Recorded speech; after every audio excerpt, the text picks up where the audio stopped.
राधे राधे, हरे कृष्ण भक्तों, आप सभी का एक बार फिर स्वागत है वर्षा राधिका अनमोल चैनल पर। तो आज सुनेंगे हम अजय एकादशी की व्रत कथा। तो आइए शुरू करते हैं एकादशी की व्रत कथा। एक बारी बहुत ही दानी सत्यवादी राजा हरिश्चंद्र हुआ करते थे। राजा हरिश्चंद्र इतने सत्यवादी तथा धर्मात्मा थे कि उनकी कीर्ति देवता के राजा इंद्र को भी उनसे ईर्ष्या होने लगी। देवराज इंद्र ने महर्षि विश्वामित्र को राजा हरिश्चंद्र की परीक्षा लेने के लिए उकसा दिया। इंद्रदेव के कहने से महर्षि विश्वामित्र ने राजा हरिश्चंद्र को योग बल से राजा को ऐसा सपना दिखाया कि राजा ने स्वप्न में अपना सारा राज्य ऋषि को दान कर दिया। और दूसरे दिन महर्षि विश्वामित्र अयोध्या से आए और राजा से अपना राज्य मांगने लगे। महर्षि विश्वामित्र कहने लगे कि कल रात स्वप्न में आपने मुझे अपना सारा राज्य दान कर दिया है। स्वप्न में किए हुए दान को भी राजा ने स्वीकार कर लिया और महर्षि विश्वामित्र जी को अपना सारा राज्य दे दिया। राजा हरिश्चंद्र पूरी पृथ्वी के सम्राट थे और अब उन्होंने अपना राज्य दान कर दिया था और दान की हुई भूमि पर रहना उन्हें उचित नहीं लगा, इसलिए वो अपनी स्त्री और पुत्र के साथ काशी आ गए। क्योंकि पुराणों में यह वर्णन है कि काशी भगवान शंकर के त्रिशूल पर बसी है। अंततः वह पृथ्वी पर होने पर भी पृथ्वी से अलग मानी जाती है।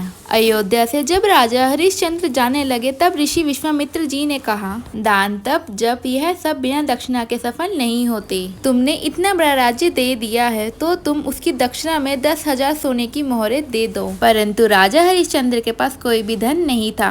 राजा पूरे राज्य को दान करने के बाद पूरे राज्य का धन भी दान कर चुके थे। अब ऋषि को दक्षिणा देने के लिए उन्होंने 1 माह का समय मांगा और वो काशी आ गए। काशी में उन्होंने अपनी पत्नी शव्या को ब्राह्मण के यहाँ बेच दिया, लेकिन उनका बेटा एक छोटा बालक था और प्रार्थना करने पर ब्राह्मण ने उसको अपनी माता के साथ रहने की आज्ञा दे दी। स्वयं को राजा हरिश्चंद्र ने एक चंडाल के यहाँ बेच दिया। इस प्रकार ऋषि विश्वामित्र जी को राजा ने 10,000 मोहरें दान दे दिए। महारानी शव्या ब्राह्मण के घर में दासी का काम करने लगी और चंडाल का सेवक होने पर राजा हरिश्चंद्र शमशान घाट की चौकीदारी करने लगे। वहाँ शमशान घाट पे मुर्दों को ले आने से लेकर जलाने तक का काम चंडाल ने राजा को सौंप दिया। एक दिन शमशान भूमि पर गौतम ऋषि आए और राजा हरिश्चंद्र ने ऋषि को देखकर प्रणाम किया। तब गौतम ऋषि ने कहा, ये किसी पूर्व जन्म के पाप के कारण आपकी यह दशा हुई है। यदि आप भाद्रपद कृष्ण पक्ष की एकादशी का व्रत करो और अजय एकादशी की कथा सुनो तो आपका इस हाल से उद्धार हो जाएगा।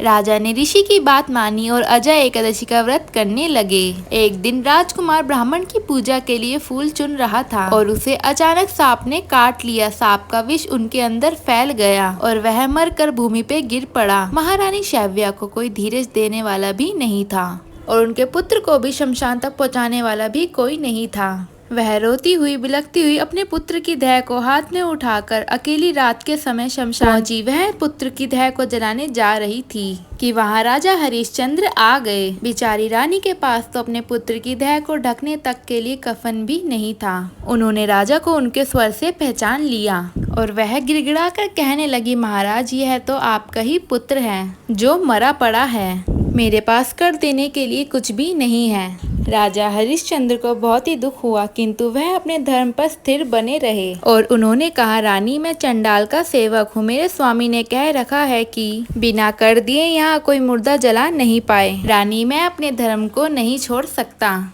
तुम मुझे कुछ देकर ही अपने पुत्र की देह जलाओ। यह सुनकर रानी फूट फूट कर रोने लगी। वह बोली, मेरे पास तो यह एक ही साड़ी है जो मैं पहने हुए हूँ, अब आप इसमें से आधी साड़ी ले लें। इतना कहकर जैसे ही रानी अपनी साड़ी फाड़ने लगी वैसे ही भगवान नारायण, इंद्र, धर्मराज आदि देव महर्षि विश्वामित्र के साथ प्रकट हो गए। महर्षि विश्वामित्र ने बताया कि राजकुमार मरा नहीं है। यह सब तो ऋषि ने योग माया से दिखाया था। राजा हरिश्चंद्र को खरीदने वाले चंडाल के रूप में स्वयं धर्मराज भगवान थे और सत्यनारायण का स्वरूप है और उन्होंने कहा, अजय एकादशी के व्रत के प्रभाव से तुम्हारे सभी पाप नष्ट हो गए। सत्य के प्रभाव से राजा हरिश्चंद्र महारानी शव्या के साथ भगवान के धाम चले गए और महर्षि विश्वामित्र ने राजकुमार को अयोध्या का राजा बना दिया। तो भक्तों ये थी अजय एकादशी की व्रत कथा। आप सभी को यह कथा कैसी लगी कमेंट करके जरूर बताइएगा और आप एकादशी की कथा सुनने के लिए हमारे इस चैनल वर्षा राधिका अनमोल चैनल को जरूर सब्सक्राइब कीजिएगा। और एकादशी के व्रत का प्रारंभ समय क्या है वो सब हम डिस्क्रिप्शन में लिख देंगे। तो मिलते हैं नेक्स्ट वीडियो में, जब तक के लिए राधे राधे, हरे कृष्णा।